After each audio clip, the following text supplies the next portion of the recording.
Nos estaban informando, o son las principales informaciones en cuanto al clima y fundamentalmente en nuestro país, en lo que tiene que ver la acción del clima sobre los cultivos, que es el motor fundamental de nuestro país. ¿Qué es lo que va a pasar? Y nos decían que vuelve la niña. ¿Y qué es la niña? ¿Va a haber más sequía? ¿Va a haber más lluvia? ¿Cómo va a influir todo esto? No solamente el clima en los cultivos, en el agro, sino también en nuestras vidas, ¿no? ¿Cómo cómo van a ser estos próximos meses? Bueno, lo tenemos en línea al doctor Rubén Bejarán, que es el doctor en Ciencias de la Atmósfera, que le vamos a preguntar que nos explique un poco todo esto. Rubén, gracias por atendernos. Buen día. ¿Cómo estás? ¿Qué tal? Buen día. Bueno, gracias por atendernos, Rubén. ¿Qué es lo que va a pasar? A ver, empecemos por explicarle a la gente qué es lo que es la niña. Bien, la niña es un fenómeno oceánico, principalmente fue detectado en el océano. Básicamente eran unos pescadores de Perú que notaban que a veces, llegando para Navidad, había mucha mortandad de peces. Fue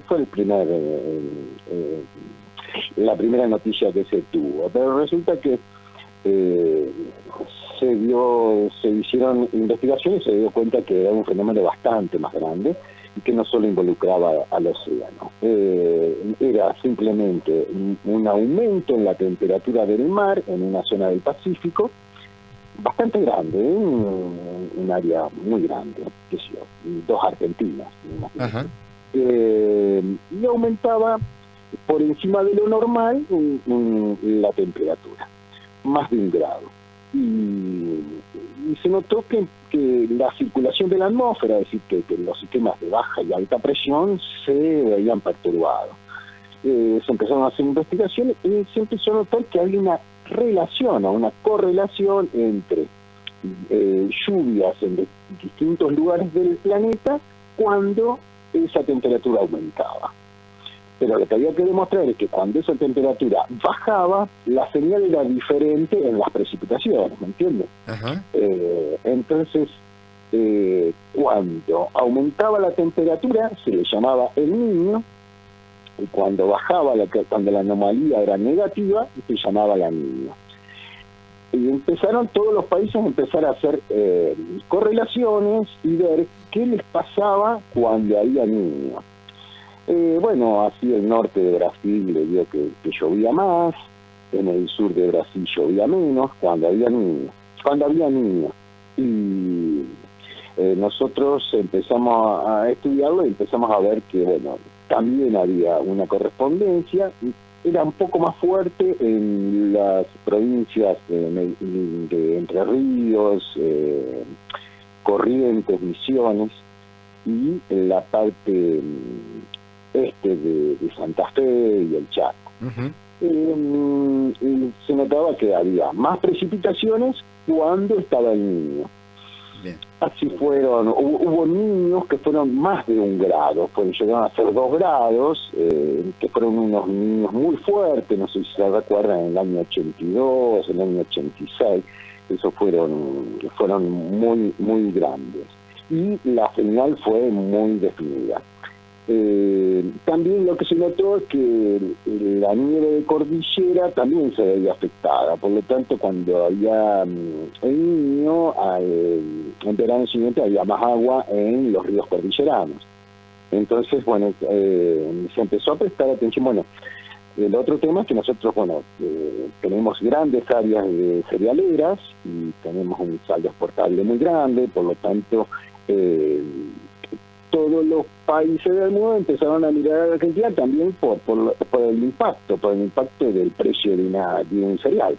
Porque como nosotros tenemos un saldo exportable bastante grande, muchas veces definen el precio de los cereales, tanto en Chicago, Rosario y demás, ¿no? Si no me equivoco, Rubén, también tuvimos un niño muy importante, 98-99, que ocasionó muchas lluvias acá en la zona, que bueno, provocó después la inundación, el desborde de la Picasa, y cortó la ruta, ¿no?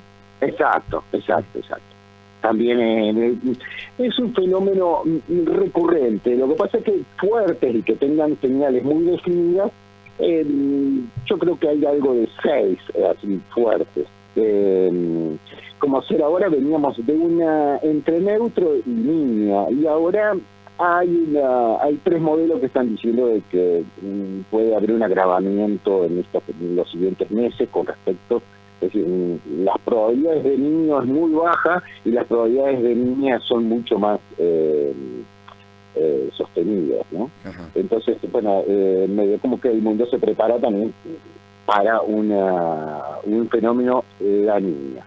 Este fenómeno se da únicamente en lo que sería la parte sur de Sudamérica, influida por esta situación que se da en el Pacífico sur y ecuatorial, ¿verdad?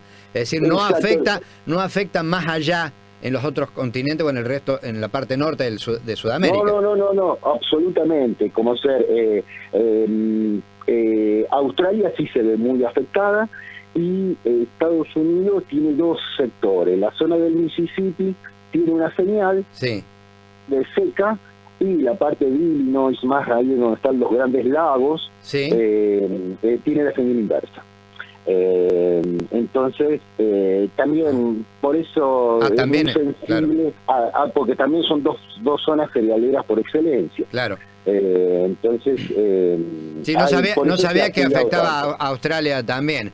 Esto significa que por allí, cuando es muy complicada la niña, se produce mucha seca en Australia y se producen los incendios como se han producido, ¿no?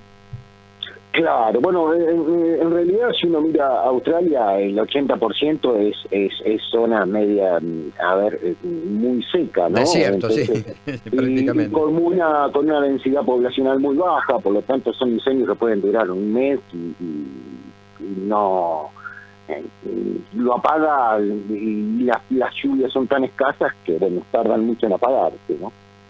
Está bien.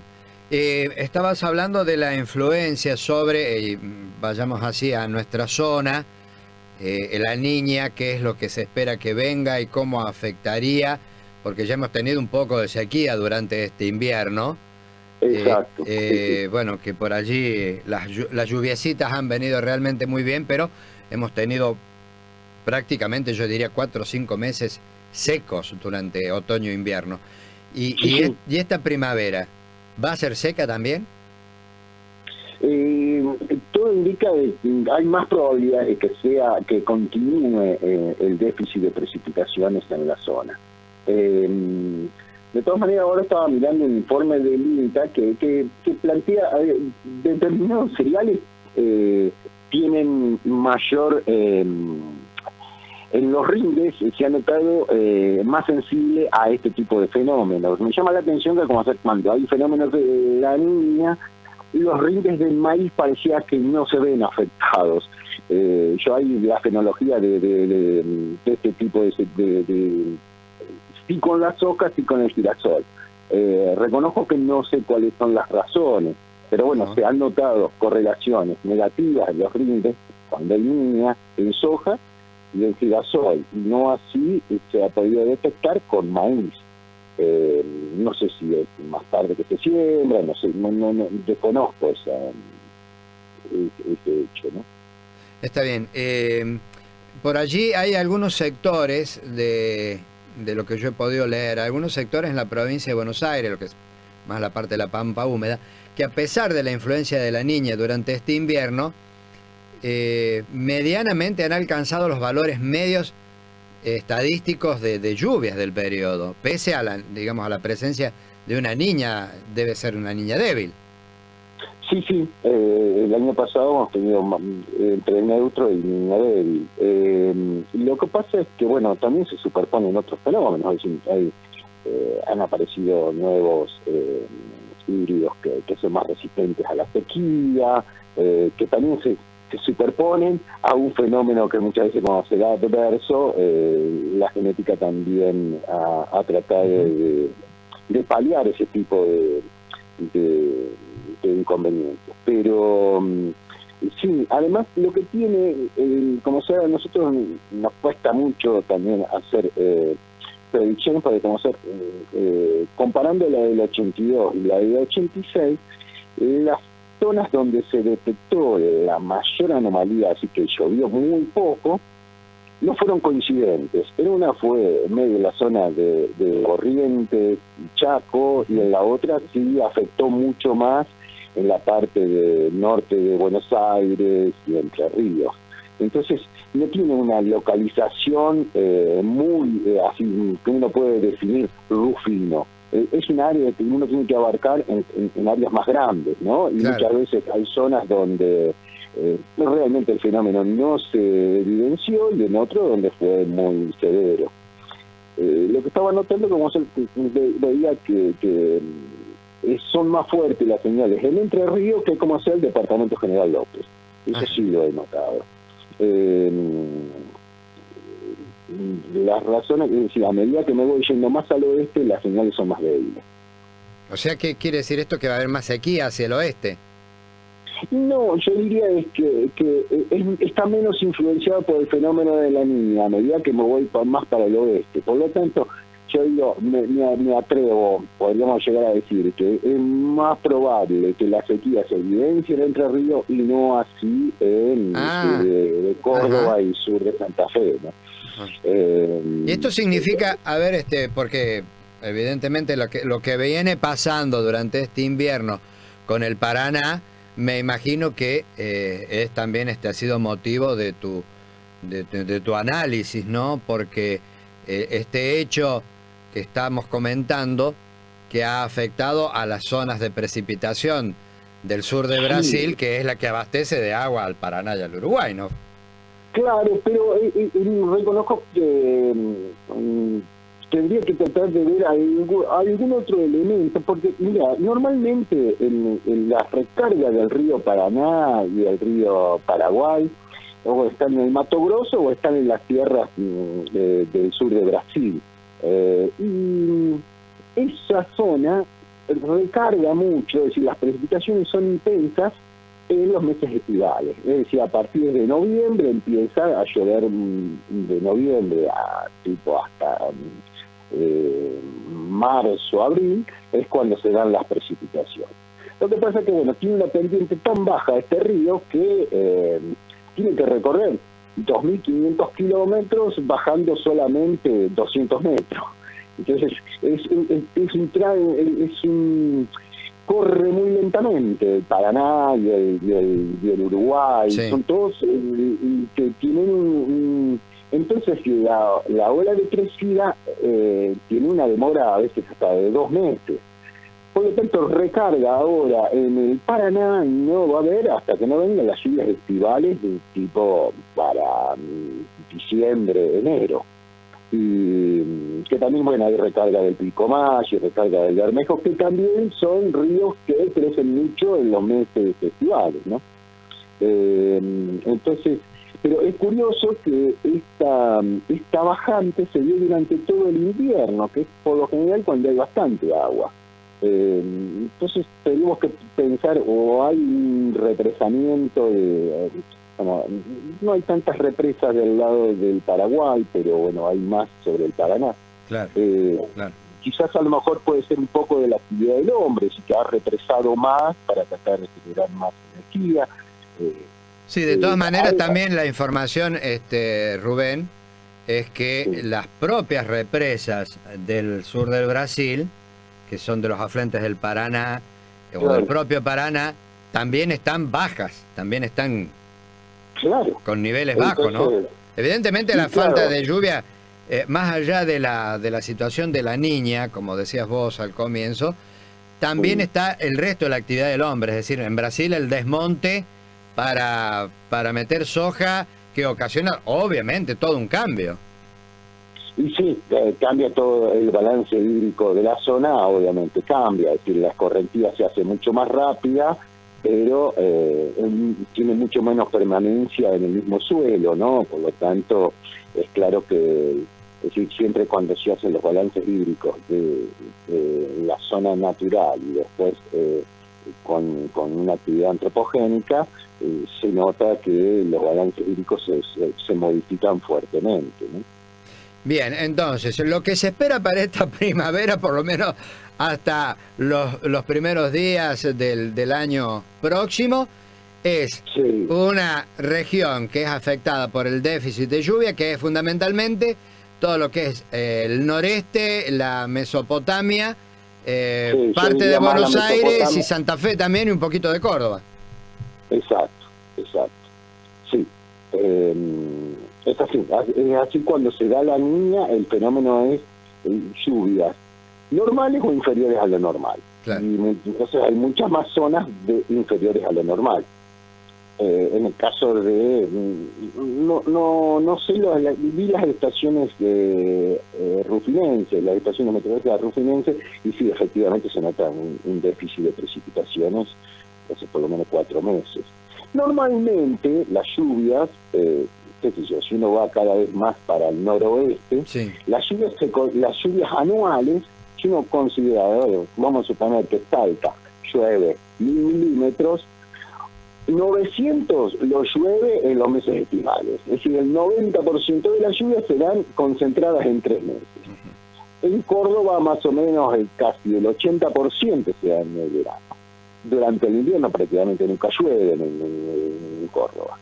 Y a medida que me voy acercando más a provincia de Buenos Aires, ya están más repartidas las lluvias. Ya puede haber lluvias otoñales, primaverales, invernales aún. Está más repartida la lluvia a lo largo de los meses. Pero siempre en invierno llueve un poco menos. Pero en este caso llovió mucho menos, por lo menos las estaciones rutinentes. Tendría que mirar a ver qué está sucediendo más yendo para el lado de Rosario. Me Claro. imagino que debe haber sido un poco más abundante. Sí, acá lo que informa la estación de Maina, la estación meteorológica, es que en el año hemos tenido una precipitación de 480 milímetros. Bueno, entonces estamos Me parece sensiblemente más bajos. Claro. Ya deberíamos de cargo. Nosotros tenemos más o menos un promedio de algo de 900 milímetros. Y bueno, ya faltan pocos meses. Y habría que ver, salvo que las lluvias ahora de noviembre y diciembre... El promedio general en Rufino es de 1200, ¿no es cierto? No, al año. no, es menos, parece. No, menos. Menos. Sí, me parece.